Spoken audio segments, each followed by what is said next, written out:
Friends, welcome back to grasp and gain.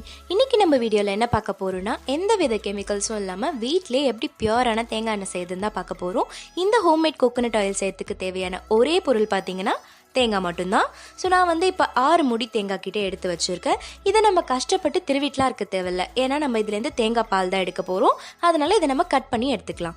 3 விதமான தேங்காவை எப்படி ஈஸியாக கட் பண்ணலாம் அப்படின்ற டிப்ஸையும் நான் இதில் சொல்லியிருக்கேன். ஃபர்ஸ்ட்டு பார்த்தீங்கன்னா கொப்பரை தேங்காய். இது வந்து சைடில் வீரல் விட்டுருக்கும். ஸோ அதில் கொஞ்சம் ஹார்டாக புஷ் பண்ணி எடுத்தனாலே இப்படி முழு தேங்காய் நமக்கு கையில் வந்துடும். ஸோ இந்த மாதிரி எடுத்துக்கலாம். இப்போ 2வது டைப் ஆஃப் தேங்காய் பார்த்தீங்கன்னா கொஞ்சம் வந்து வீரல் விட்டுருக்கும், பட் ஆனால் அது வந்து டைட்டாக அதிலே ஒட்டியிருக்கும். ஸோ அதை வந்து நம்ம சுற்றி சுற்றி கொஞ்சம் எடுத்தோம்னா தேங்காய் பத்த வரும். 3வது பார்த்தீங்கன்னா எலசு தேங்காய். இது வந்து நமக்கு தேங்காய் கட் பண்ணி எடுக்கிறது மொத்தமாக வராது, கஷ்டம். ஸோ அதை வந்து கத்தியால் ஒரு பீஸ் மட்டும் கட் பண்ணி எடுத்துட்டு அதை சுற்றி இருக்கிற இடத்துல கொஞ்சம் கொஞ்சமாக கட் பண்ணோம்னா நமக்கு ஈஸியாக கட் பண்ணி எடுத்துக்கலாம். பட் தேங்காய் எண்ணெய் செய்யறதுக்கு பெஸ்ட்டு பார்த்தீங்கன்னா கொப்பரை தேங்காய் தான், ஏன்னா அதுலேருந்து தான் நமக்கு எண்ணெய் அதிகமாக கிடைக்கும். ஸோ அந்த மாதிரி சூஸ் பண்ணி எடுத்துக்கோங்க. அண்ட் அதுக்கப்புறமா இந்த கொட்டாங்குச்சி தயவு செஞ்சு தூக்கியே போட வேண்டாம். இதை எப்படி நம்ம பெஸ்ட்டாக யூஸ் பண்ணிக்கலாம் நான் ஆல்ரெடி வீடியோ போட்டிருக்கேன், அதோட லிங்க் டிஸ்கிரிப்ஷனில் இருக்குது. ஸோ இப்போ இந்த பீஸ்லேருந்து நம்ம தேங்காய் பால் அரைச்சி எடுத்தாச்சு. 2-3 தடவை நம்ம தண்ணி விட்டு நல்லா தேங்காய் பாலை அரைச்சிப்போம். ஸோ இதை வந்து என்னதான் வடிகட்டியில் நம்ம வடிகட்டி இருந்தாலுமே அதில் குட்டி குட்டி தேங்காய் பார்ட்டிகல்ஸ் இருக்கும். ஸோ அதை வந்து ஒரு காட்டன் கிளாத் போட்டு இது மாதிரி நம்ம ஃபில்டர் பண்ணி எடுத்தோம்னா நமக்கு பியூரான தேங்காய் பால் கிடைச்சிடும். ஸோ இதை ரெடி பண்ணி வச்சதுக்கப்புறமா நமக்கு வந்து ஒரு டிரான்ஸ்பரண்ட் பாலித்தீன் கவர் தேவைப்படும். இதில் வந்து முக்கியமான விஷயம், எந்த ஹோல்ஸும் இருக்கக்கூடாது. ஸோ தண்ணி ஊற்றி நல்லா செக் பண்ணிவிட்டு இதை வந்து ஒரு பாத்திரத்தில் இந்த மாதிரி கவர் பண்ணி எடுத்துக்கோங்க. அதுக்கப்புறம் நம்ம செஞ்சு வச்சுருக்க தேங்காய் பாலை இதில் நம்ம ட்ரான்ஸ்ஃபர் பண்ணிக்கலாம்.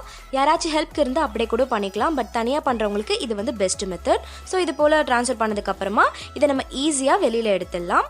இதை என்ன பண்ண போகிறோன்னா, ஒரு கயிறு கட்டி ஏதாச்சும் ஆணி இருந்ததுன்னா அதில் தொங்க விட போகிறோம். இதை வந்து ஒரு 4 to 5 hours வந்து நம்ம டிஸ்டர்ப் பண்ணாமல் எடுத்து வைக்க போகிறோம். அப்போ தான் அதில் இருக்க தண்ணியும் அந்த தேங்காய் பாலும் தனியாக பிரிஞ்சு வரும்.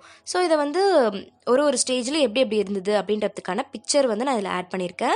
ஸோ ஃபைனலாக நமக்கு வந்து ஒரு 5 hours அப்புறம் இது போல தான் இருக்கும். தண்ணி வந்து தெளிவாக இருக்கும். அந்த தண்ணி நமக்கு தேவையில்லை, அதை கீழே விட்டுடணும். மேலே இருக்கிற அந்த ஒயிட் லேயர் வந்து கீழே இறங்கி வரக்குள்ளே கரெக்டாக அதை பிடிச்சிட்டு அதை வந்து இந்த மாதிரி ஒரு வானலுக்கு ட்ரான்ஸ்ஃபர் பண்ணி எடுத்துக்கோங்க. ஸோ இந்த வானல் வந்து கொஞ்சம் நல்லா பெருசாக இருக்கிற போல எடுத்துக்கோங்க, ஏன்னா அப்போ தான் அந்த எண்ணெய் காஞ்சி வரக்குள்ளே நமக்கு மேலே படப்படன்னு அடிக்கும், அது நம்ம கையில் அடிக்காமல் இருக்கும். ஸோ அது போல் எடுத்துக்கோங்க. இதை வந்து நம்ம நல்லா விடாமல் கிண்டிகிட்டே இருக்கணும். ஸோ நமக்கு ஃபஸ்ட்டே பார்த்தா தெரியும் அந்த தேங்காய் பால் வந்து நமக்கு அப்படியே திக்காயிட்டு இருக்கும். ஒரு ஸ்டேஜுக்கு மேலே இதுலேருந்து எண்ணெய்லாம் பிரிஞ்சு வர ஆரம்பிக்கும். ஸோ அந்த மாதிரி ஸ்டேஜ் வந்ததுக்கப்புறமா நம்ம வந்து இது சிம்முக்கு மாற்றிடணும். அதுக்கு முன்னாடி வரைக்கும் மீடியம்லையோ இல்லை ஹைலியோ கூட இருக்கலாம், ஒன்றும் ப்ராப்ளம் கிடையாது. பட் இந்த மாதிரி எண்ணெய் வர ஆரம்பிச்சிச்சு அப்படின்னா நம்ம வந்து சிம்மில் வச்சுட்டு தான் இதை காய்ச்சணும். ஸோ இந்த ஒயிட் கலரில் அந்த தேங்காய் பால் வந்து நமக்கு அப்படியே ஒரு மாதிரி திக்காக கட்டியாக வர ஆரம்பிக்கும். அண்ட் ஒரு சைடில் பார்த்தீங்கன்னா எண்ணெயும் நமக்கு பியூராக வந்து வந்துட்டு இருக்க ஆரம்பிக்கும். ஸோ இந்த மாதிரி இருக்கக்குள்ள தான் நம்ம வந்து விடாமல் இதை கிண்டிகிட்டே இருக்கணும். கொஞ்சம் விட்டால் கூடமே இது வந்து அடிபிடிக்க ஆரம்பிச்சிடும். ஸோ இந்த ப்ராசஸ் நமக்கு ஃபுல்லாக முடியறதுக்கு கண்டிப்பாக ஒரு 40 minutesலேருந்து 1 hour கூட ஆகும். ஸோ நம்ம வந்து சிம்லேயே வச்சு நம்ம அதை காய்ச்சிட்ருக்கணும். ஸோ இப்போ பார்த்தீங்கன்னா நமக்கு அந்த ஒயிட் கலரில் இருந்தது லைட் ப்ரௌனிஷ் கலருக்கு நமக்கு வர ஆரம்பிச்சிச்சு. ஸோ இந்த ஸ்டேஜ் வந்ததுக்கப்புறமா நம்ம வந்து ஸ்டவ்வை ஆஃப் பண்ணிவிட்டு அப்படியே விட்டுடணும். அந்த ஹீட்லேயே அது வந்து கொஞ்சம் லைட்டாக அந்த கலர் மாறும். இல்லை நம்ம வந்து ஆஃப் பண்ணாமல் விட்டுட்டோம் அப்படின்னா இது கொஞ்சம் கருகிடுச்சுன்னா நமக்கு தேங்காய் எண்ணெயும் கலர் வந்து பியூராக இருக்காது, கொஞ்சம் டார்க்காக தான் வரும். ஸோ இந்த மாதிரி இருக்கக்குள்ளே ஆஃப் பண்ணிவிடுங்க. இதை வந்து நல்லா சூடு ஆறுனதுக்கப்புறமா ஃபஸ்ட்டு நம்ம ஃபில்டர் பண்ணோம்ல, அதே போல் ஒரு காட்டன் கிளாத் எடுத்துகிட்டு அதில் இதை மாற்றி இதை வந்து நம்ம நல்லா ஸ்குவீஸ் பண்ணி எடுத்தோம் அப்படின்னா நமக்கு வந்து பியூரான தேங்காய் எண்ணெய், அப்படியே அந்த கலர் கூட பாருங்கள் எவ்வளோ பியூராக வருதுன்ட்டு இது போல் நமக்கு கிடைக்கும்.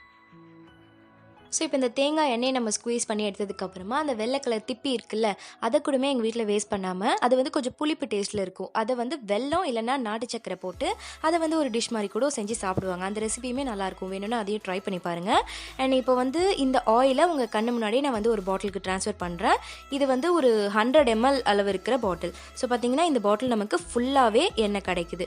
இதுவே இன்னும் கொப்பரை தேங்காவாக இருந்ததுன்னா இன்னும் கொஞ்சம் எக்ஸ்ட்ராவாகவே நமக்கு எண்ணெய் கிடைக்கும். ஸோ இந்த ஆயில் வந்து நம்ம எதுக்கெலாம் யூஸ் பண்ணலாம் அப்படின்னு பார்த்தீங்கன்னா, குக்கிங்க்கு யூஸ் பண்ணலாம், அண்ட் ஹேர் ஆயிலாக யூஸ் பண்ணலாம், பியூட்டி கேர் ப்ராடக்ட்ஸ் ஏதாவது செய்யறதுக்கு யூஸ் பண்ணலாம், அண்ட் குட்டி குட்டி காயத்துக்கு கூட மருந்தாக யூஸ் பண்ணலாம். இந்த வீடியோ உங்களுக்கு கண்டிப்பாக யூஸ்ஃபுல்லாக இருக்கும்னு நம்புகிறேன். பிடிச்சிருந்தா ஒரு லைக் போடுங்க, கமெண்ட் பண்ணுங்கள். அண்ட் இது போன்ற வீடியோஸை நீங்கள் தொடர்ந்து பார்க்கணும் அப்படின்னா இன்னும் நம்ம சேனலை சப்ஸ்கிரைப் பண்ணாதவங்க சப்ஸ்கிரைப் பண்ணிக்கோங்க.